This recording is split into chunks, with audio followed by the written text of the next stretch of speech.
ಪರಿಚಯ ಇಲ್ಲದೆ ಇರೋರು ನಿಮ್ಮನ್ನು ಫಾಲೋ ಮಾಡ್ತಿರೋ ಹಾಗೆ ಬಿಹೇವ್ ಮಾಡ್ತೀರಾ? ನಿಮ್ಗೇನು ಅನಿಸುತ್ತೋ ಅದನ್ನು ಆನ್ ಫೇಸ್ ಹೇಳಿ, ಬೈಬೇಕು ಅನ್ಸಿದ್ರೆ ಬೈದ್ಬಿಡಿ. ಆದರೆ ಹೀಗೆ ಮೌನವಾಗಿರಬೇಡಿ. ನನ್ನ ಕೈಯಲ್ಲಿ ನೋಡೋದಕ್ಕಾಗಲ್ಲ. ಈಗಿಲ್ಲಿ ಯಾರೂ ಇಲ್ಲ ಕಮಲಿ ಅವರೇ, ನಾನು ನೀವು ಅಷ್ಟೆ. ಮಾತಾಡಿ. ಕಣ್ಣಿಗೆ ಕಾಣಿಸೋಕೆ ವಿವರಣೆ ಯಾಕೆ ಸರ್? ನಾನೇನಂತ ಹೇಳಿ, ನೀವು ನನ್ನಿಂದ ಏನು ನಿರೀಕ್ಷೆ ಮಾಡ್ತಿದ್ದೀರೋ ಅಂತ ನಂಗೆ ಅರ್ಥ ಆಯ್ತಿಲ್ಲ. ನಾನು ನಿಮ್ಮಂಗೆ ಇವ್ನಿ ಸರ್. ಈಗೇನು ನಡೀತಾ ಇತ್ತೋ ಅದೆಲ್ಲ ಕನ್ಸಾಗೆ ಇದ್ದಿದ್ರೆ ಚೆಂದಾಗಿರ್ತಿತ್ತು ಅಂತ ದಿನ ಬೇಡ್ಕತೀವ್ನಿ. ಚೆಂದಾಗಿದ್ದಿದ್ದ ದಾರಿ ದಿಢೀರಂತ ಹಳ್ಳ ಆದಂಗೆ. ಮುಂದೆ ಏನು ಅಂತಾನೆ ಅರ್ಥ ಆಯ್ತಿಲ್ಲ ಸರ್. ಸಾರಿ. ನೀವೇನ್ ತಪ್ಪು ಮಾಡಿದ್ರಿ ಸರ್? ಸಾರಿ ಕೇಳೋಕೆ ನಿಮ್ಮ ಅವ್ವಂಗೆ ಹಿಂಗಾಗ್ಬಾರ್ದಿತ್ತು. ಆದ್ರೆ ಅದು ಯಾರ ತಪ್ಪು ಅಲ್ಲ, ನಾನು ಇಲ್ಲಿಗೆ ಬರಬಾರ್ದಿತ್ತು.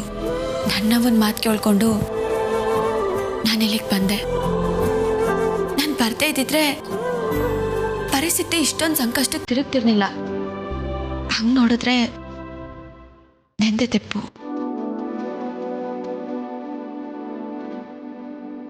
ಹಾಗನ್ಬೇಡಿ ಕಮಲಿ ಅವರೇ, ಇದರಲ್ಲಿ ನಿಮ್ದೇನೂ ತಪ್ಪಿಲ್ಲ. ನಿಮ್ಮ ಜಾಗದಲ್ಲಿ ಬೇರೆ ಯಾರೇ ಇದ್ದಿದ್ರು ಇಷ್ಟೊತ್ತಿಗೆ ಜಗಳ ಮಾಡಿ ಮನೆಯಿಂದ ಹೊರಟೋಗಿರೋರು. ಆದರೆ ನೀವು ಅಮ್ಮಗೆ ಬೇಜಾರಾಗುತ್ತೆ ಅಂತ ನಿಮ್ಗೆ ಎಷ್ಟೇ ಅವಮಾನ ಆದರೂ ಸಹಿಸ್ಕೊಂಡಿದ್ದೀರಾ. ಐ ಲವ್ ಯು ಕಮಲಿ ಅವರೇ.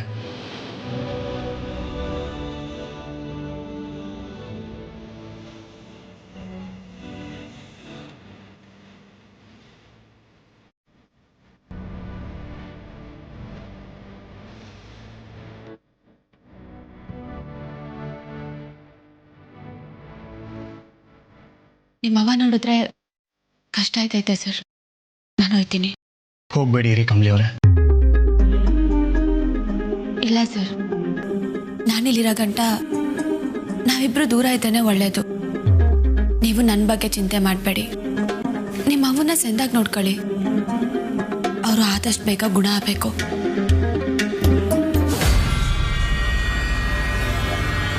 ಸಮಯ ಸಿಕ್ಕಿದ್ರೆ ಸಾಕು ನನ್ನ ಮಗನ ಬುಟ್ಟಿಗೆ ಹಾಕೊಳ್ಳೋಕೆ ಕಾಯ್ತಾ ಇರ್ತೀಯ ಅಲ್ವಾ?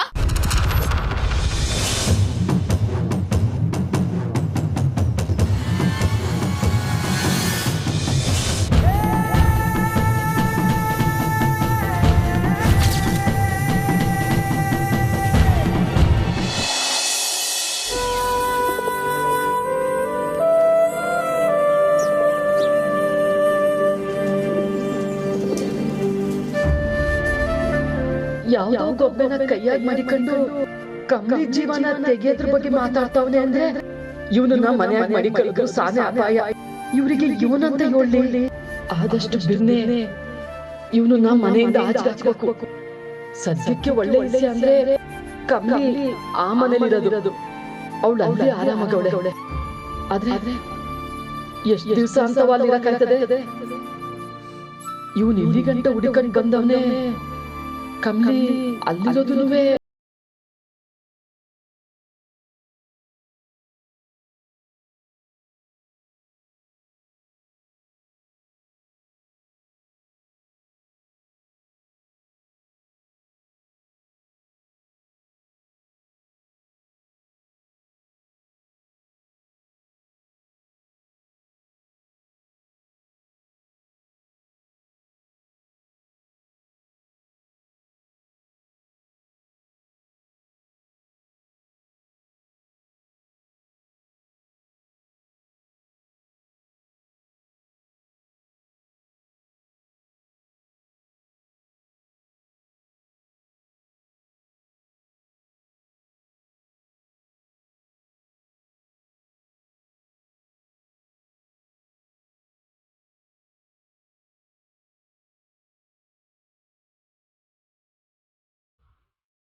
ಗೌರಿ.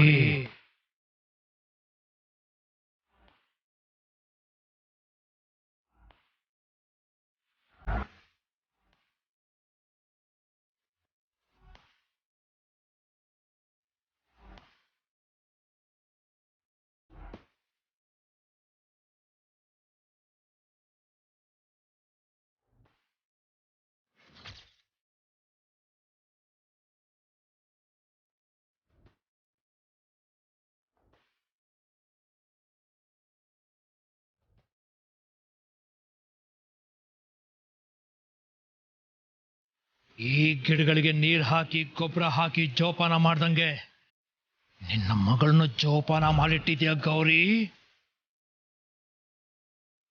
ಅವಳೆ ಹುಡುಕ್ತೀನಿ, ನನ್ನ ಕೈಗೆ ಸಿಕ್ಕೇ ಸಿಗ್ತಾಳೆ.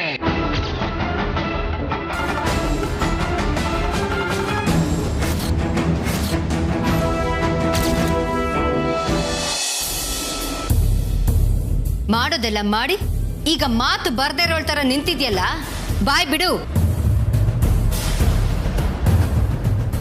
ಮಾ, ನೀವು ತಪ್ಪು ತಿಳ್ಕೊಂಡೀರಾ? ಇಲ್ಲ ರಿಷಿ, ತಪ್ಪಾಗಿ ತಿಳ್ಕೊಂಡಿರೋದು ನಾನಲ್ಲ. ಮೊದ್ಲಿಂದನೂ ಇವಳ ಬಗ್ಗೆ ತಪ್ಪಾಗಿ ತಿಳ್ಕೊಂಡಿರೋದು ನೀನು. ಈಗ ಸರಿಯಾದ ದಾರಿ ಹಿಡಿದು ಅನಿಕನ ಮದ್ವೆ ಆಗೋ ಒಪ್ಕೊಂಡಿದ್ಯಾ.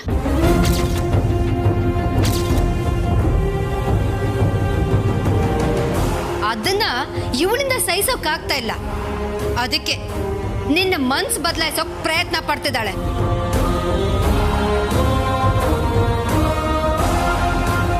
ಮೇಡಮ್ ಇಲ್ಲ, ನಾನು ಆ ಥರ ಏನು ಮಾಡಲಿಲ್ಲ. ಆಹಾ, ಆಡೋ ಮಾತ್ ನೋಡು, ಏನು ಗೊತ್ತಿಲ್ದಿರೋ ಗೊಂಬೆ. ನನ್ನ ನೋಡ್ಕೊಳ್ಳೋ ನೆಪದಲ್ಲಿ ನಮ್ಮ ಮನೆಗೆ ಬಂದು ನನ್ನ ಮಗನ ಹಿಂದೆ ಬಿದ್ದಿದ್ಯಾ? ಮಾ, ಕಮಲಿ ಅವರು ನನ್ನಿಂದ ಬಿದ್ದಿಲ್ಲ.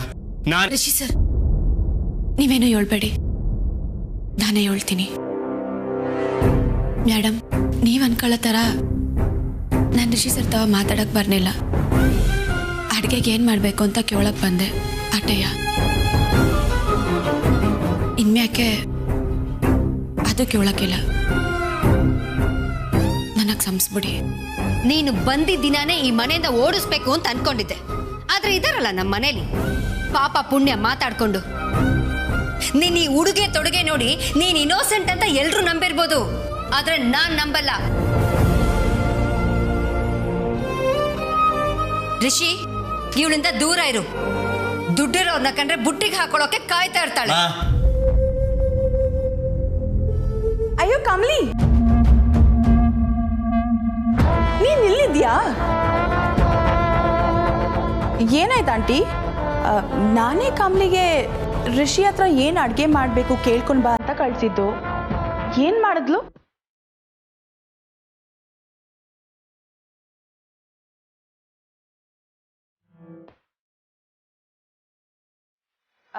ಕಮಲಿ, ಸ್ವಲ್ಪ ಕೆಲಸ ಇದೆ, ಬಾ ನನ್ನ ಜೊತೆ.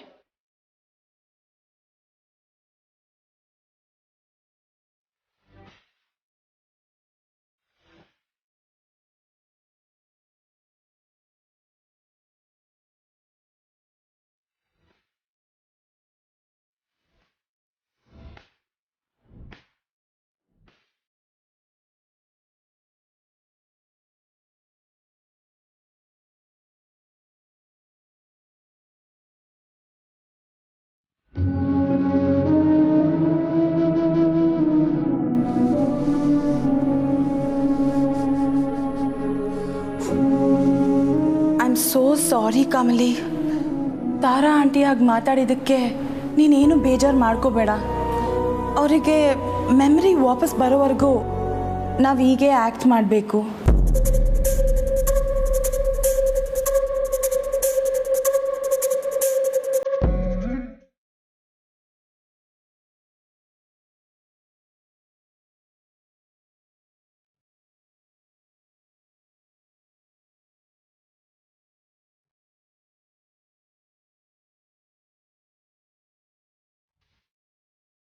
I am really very very sorry Kamali. ನಾನು ಕೊಟ್ಟಿರೋ ಐಡಿಯಾಯಿಂದನೇ ಇದೆಲ್ಲ. ತಾರಾ ಆಂಟಿ ನಿನ್ನ ಮೇಲೆ ಇಷ್ಟೊಂದು ಕೋಪ ಇಟ್ಕೊಂಡಿದ್ದಾರೆ ಅಂತ ನನಗೆ ಗೊತ್ತೇ ಇರಲಿಲ್ಲ.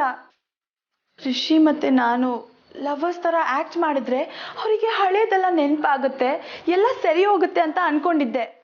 ಆದರೆ ತಾರಾ ಆಂಟಿ ಈಗೆಲ್ಲ ಅನ್ಕೋತಾರೆ ಅಂತ ನಾನು ಕಲ್ಪನೆನೂ ಮಾಡಿರಲಿಲ್ಲ. ಇವತ್ತು ನಡೆದಿರೋ ಇನ್ಸಿಡೆಂಟಿಂದ ನಿಂಗೆ ಬೇಜಾರಾಯಿತು ಅಂದರೆ I am so so sorry Kamali. Anika, ಇದ್ರಾಗ ನಿಂದೇನೂ ತೆಪ್ಪಿಲ್ಲ. ನೀನು ಯಾಕೆ ಸಾರಿ ಕೇಳ್ತಿದ್ಯಾ? ಇಷ್ಟಕ್ಕೂ ನನಗೆ ಒಳ್ಳೇದಾಗಲಿ ಅಂತ ನೀ ಇದನ್ನೆಲ್ಲ ಮಾಡ್ತಿದ್ಯಾ. ನನಗೆ ನಿನ್ನ ಮ್ಯಾಕೆ ಯಾವುದೇ ಥರ ಬೇಸರ ಇಲ್ಲ. ತಾರಾ ಮೇಡಮ್ಗೆ ಹಿಂಗೆಲ್ಲ ಆಯ್ತಲ್ಲ ಅನ್ನೋ ಸಂಕಟ ನನಗೆ ಕಾಡ್ತೈತೆ. ಆದಷ್ಟು ಬಿರ್ನೆ ಇದೆಲ್ಲ ಸರಿ ಹೋದ್ರೆ ಆಟೆ ಸಾಕು. ಆಗ್ತಾರೆ ಕಮ್ಲಿ, ಆದಷ್ಟು ಬೇಗ ಸರಿ ಹೋಗ್ತಾರೆ. ಐ ಥಿಂಕ್ ನಾವಿವಾಗ ಏನು ಮಾಡ್ತಿದ್ದೀವೋ ಅದನ್ನೇ ಮಾಡಬೇಕು. ಅನಿಕಾ, ನಾನು ಮದುವೆ ಆಗಿ ಬರೋ ಮನೆಗೋಸ್ಕರ ನೀ ಈಟೋನೆಲ್ಲ ನಾಟಕ ಮಾಡ್ತಿದ್ಯಾ? ನೀನು ಬದಲಾಗಿರೋ ಗುಣನ ಮೆಚ್ಚಬೇಕಾಗಿದ್ದೆ ಅನಿಕಾ. ನಿನ್ ಮ್ಯಾಕೆ ನನ್ಗೆ ಯಾವುದೇ ಥರ ಬೇಸರ ಇಲ್ಲ. ನೀನು ಚಿಂತೆ ಮಾಡಬೇಡ.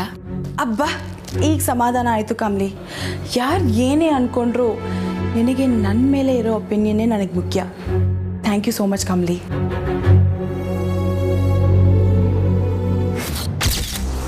ರಸ್ತೆಯಲ್ಲಿ ಬಿದ್ದಿದ್ದವಳು ನೀನು ರಾಣಿಯಾಗೋ ಕನ್ಸು ಕಂಡಿಯಲ್ಲ, ಇನ್ಮೇಲೆ ನೋಡು ಆ ಕನ್ಸನ್ನ ಹೇಗೆ ಒಡೆದಾಕಿ ಮತ್ತೆ ನಿನ್ನ ರಸ್ತೆಗೆ ತಳ್ತೀನಿ ಅಂತ. ನೀನು ಈ ಮನೆಗೆ ಬಂದು ಸಾನೆ ದೊಡ್ಡ ತೆಪ್ಪು ಮಾಡಿದ್ಯಾ. ಸುಮ್ಕೆಲಿಂದ ಹೊಂಟೋಗು. ಹೊಂಟೋಗುನಾ?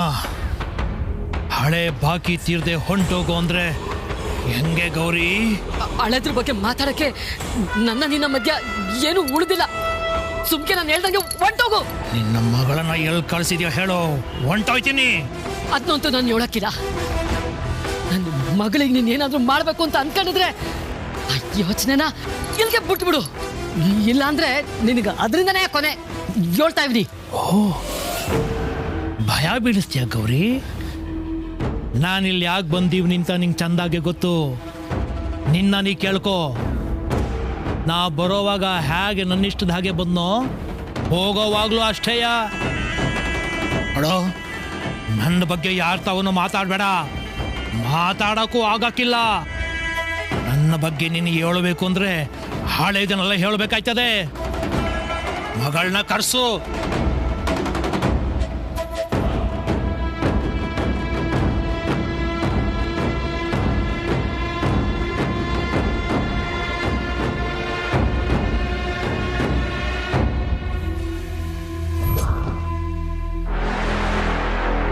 ಇಲ್ಲಿ ನೋಡಿ, ಕಣ್ಣು ನೋಡಿ, ನೀರು ಕುಡಿತೀರಾ?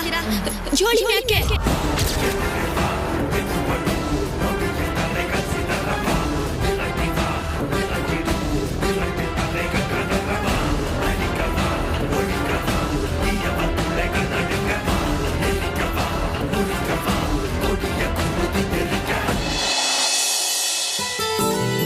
ಅಕ್ಕ, ನಮ್ಮ ಊರ್ನಾಗ ಹೇಳೋರು ಅಡ್ಗೆನೆ ಔಷಧಿ ಅಂತವ.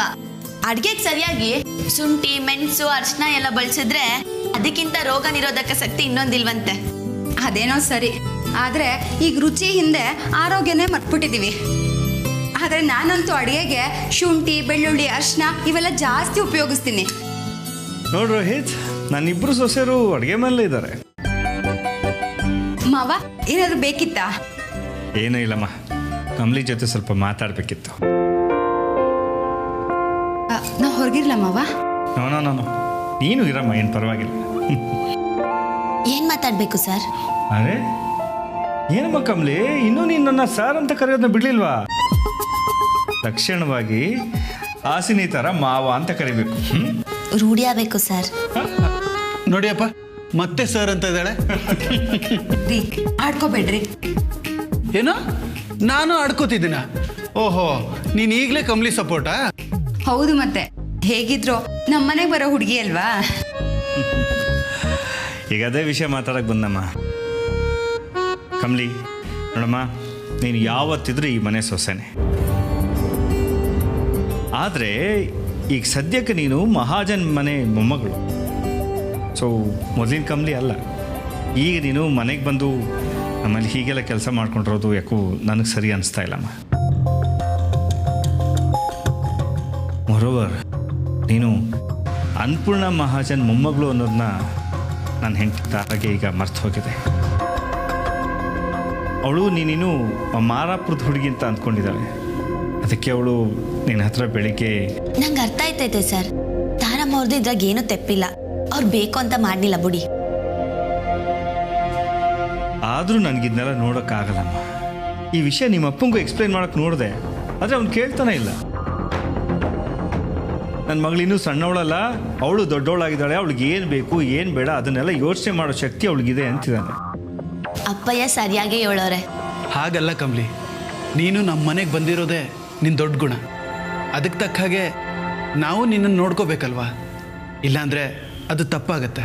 ಅಯ್ಯೋ ಸರ್, ನೀವು ಹಂಗೆಲ್ಲ ಏನು ಅನ್ಕೊಂಬೇಡಿ. ತಾರಮ್ಮವ್ರು ಸರಿಯಾಗ ಗಂಟ ಅಲ್ವಾ, ಈ ಕಷ್ಟ ಎಲ್ಲ ಪರವಾಗಿಲ್ಲ.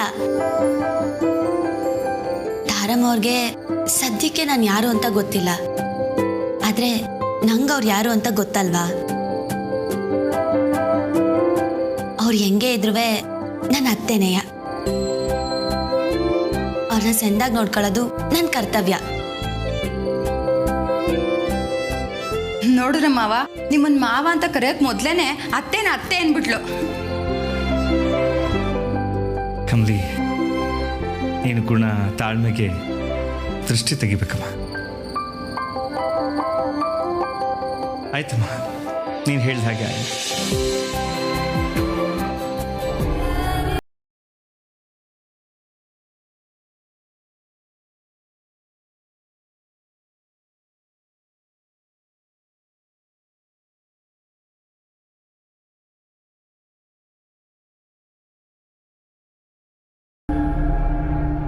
ಎಲ್ಲೋ ಇದ್ದೆ, ಆರಾಮಾಗಿದ್ದೆ. ನನ್ನನ್ನು ಇಲ್ಲಿಗೆ ಬರೋ ಹಂಗೆ ಮಾಡಿದ್ದು ಇದೇನೋ ದ್ಯಾವ್ರೋ ಅಥವಾ ಇನ್ಯಾರೋ. ಅಡೆತಡೆ ಇಲ್ಲದೆ ಇರೋ ಆಸಮೆ ಯಾವನವನೇ. ನಾನು ಮಾತ್ರ ಈ ಮನೆಯಾಗೆ ಯಾವುದೇ ಅಡೆತಡೆ ಬಂದರೂ ನಾನು ಅಂದ್ಕೊಂಡಿರೋ ಕಾರ್ಯ ಮುಗಿಸ್ದೆ ಈ ಮನೆಯಾಗಿಂದ ಹೋಗಾಕಿಲ್ಲ. ಆದರೂ ಗೌರಿ ನನ್ನನ್ನು ಮನೆಯಿಂದ ಆಚೆ ಹಾಕೋಕ್ಕೆ ಪ್ರಯತ್ನ ಮಾಡ್ತಾವಳೆ, ಆದರೆ ಅದು ಆಗಾಕಿಲ್ಲ. ಜೀವನದಲ್ಲಿ ಎಂಥೆಂಥ ಕಷ್ಟ ನೋಡಿ ಕೊನೆಗೆ ಈ ನಿರ್ಧಾರ ತಗೊಂಡಿವ್ನಿ. ಇನ್ನು ಈ ನನ್ನ ಜೀವ ಇರೋ ಗಂಟ ಏನೇನು ಅಂದ್ಕೊಂಡಿದ್ದೀನೋ ಅದನ್ನೆಲ್ಲ ಸಾಧಿಸ್ತೀನಿ. ನಿನಗೋಸ್ಕರ, ಎಲ್ಲ ನಿನಗೋಸ್ಕರ ಕಂದ, ನಿನಗೋಸ್ಕರ ಕಣಮ್ಮ.